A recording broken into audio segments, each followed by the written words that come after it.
Actually first time ఒక bat పట్టుకొని రామ్ చరణ్ గారు అది కింద కొట్టి ఆ షాట్ కొట్టడం చాలా బాగా అనిపించింది. చాలా రోజుల తర్వాత ఏఆర్ రెహమాన్ గారి మళ్ళీ మ్యూజిక్ అది బ్యాక్గ్రౌండ్ మ్యూజిక్ చూస్తుంటే చాలా హైలైట్ అనిపిస్తుంది సినిమాకు. అది తక్కువ టైంలోనే చాలా మంచి వ్యూస్ వెళ్ళింది. ఇంకేంటంటే రామ్ చరణ్ ఫ్యాన్స్ వీళ్ళందరూ ఎప్పటి నుంచో ఇలాంటి సినిమా కోసం ఎదురు చూస్తుండ్రు. ఒక మంచి సినిమా ఆడదు, కరెక్ట్ టైంలో కరెక్ట్ సినిమా ఆడదు రామ్ చరణ్ కానీ నా ఫీలింగ్. అంటే కొంచెం పుష్పలా అనిపిస్తుంది. పుష్పకు దీనికి డిఫరెంట్ ఉంటుంది. ఏంటంటే ఇక్కడ ఎర్రచందనం అది, ఇక్కడనేమో బ్యాట్ పట్టుకున్నాడు ఆయన. ఏంటంటే ఇది పక్కా స్లాంగ్, మన గోదా స్లాంగ్ ఉంది. సో లుక్ కూడా కొంచెం రా లుక్ ఉంది, మంచి రష్ ఉంది, మంచి బాగుంది అనుకుంటున్నాను. కొత్త రికార్డ్స్ ఎక్స్పెక్ట్ చేయొచ్చా సినిమా నుంచి మళ్ళీ టాలీవుడ్ తరఫున? రికార్డ్స్ అనేది 100% ఇప్పుడు ఆయన అది చూసిన తర్వాత అనిపిస్తుంది 100% చేయొచ్చు అని.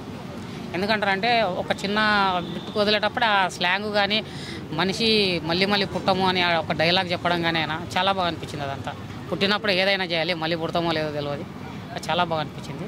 మంచి పడుతుంది అనుకుంటున్నా, మంచి పడాలి కూడా. ఓకే, యాక్చువల్గా బుచ్చిబాబు డైరెక్షన్ మీద కొంతమందికి ఒక డౌట్ ఉంది. ఏంటంటే ఒక స్టార్ హీరోని డీల్ చేస్తాడా లేదా అని. ఈ గ్లిమ్స్ చూసిన తర్వాత డౌట్ క్లారిటీ అయిందా? ఆల్రెడీ ఆయన ఫస్ట్ సినిమాతోనే నిరూపించుకున్నాడు. మంచి అప్పుడు ఏమంటున్నారంటే అతనే పెద్ద స్టార్ హీరో కాదు కదా, న్యూ కమర్ని తీసుకొచ్చాడు కదా అని. స్టార్ హీరో అని కాదు, ఇక్కడ సినిమా కంటెంట్ కావాలంతే.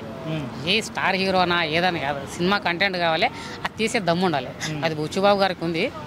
ఇంకేంటంటే మంచి సుకుమార్ గారి దగ్గర మంచి శిష్యరికం తీసుకొని చాలా మంచి అన్ని మెలకువలు నేర్చుకున్నాడు. చాలా మంచి టెక్నిక్తోని. ఇంకేంటంటే పడడమే గ్లోబల్ స్టార్ని పట్టాడు సెకండ్ సినిమాకే. సో చాలా హైలైట్ ఉంటుంది అనుకుంటున్నాను సినిమా అయితే. ఓకే, ఈసారి పుష్ప 2 రికార్డ్ సెట్ అయిపోతుంటా? పుష్ప 2 ఏదైతే దేనికి దానికి కంపారిజన్ చేయకూడదు. దానికన్నా ఇది బాగుండాలి, దీనికన్నా ఇంకా మళ్ళీ నెక్స్ట్ రామ్ చరణ్ సినిమా ఇంకా బాగుండాలి, రామ్ చరణ్ సినిమా కన్నా అల్లు అర్జున్ సినిమా ఇంకా బాగుండాలి. ఓవరాల్గా మొత్తం సినిమా మాత్రం బాగుండాలి. ఆ పుష్ప రికార్డ్సా అది మనం కంపారిజన్ చేయకూడదు, ఏదానికి అదానికే. మరి ట్రోలర్స్కి ఏం చెప్తారు?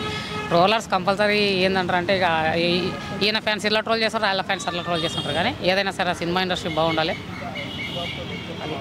ఓకే, రీసెంట్గా ఏం చూసావు మూవీస్ కొత్తగా? రీసెంట్గా అంటే ఎంపురావు చూశాను ఒకటి. ఎలా అనిపించింది? దాంట్లో చిన్న కాంట్రవర్సీ ఉంది, కానీ వాస్తవానికి అది నిజమే. కాకపోతే బాగుంది సినిమా. నిజమే కదా, కాంట్రవర్సీ అంటే ఇక నిజం. అది బాగుంది సినిమా, చాలా బాగుంది. ఆయన కూడా చాలా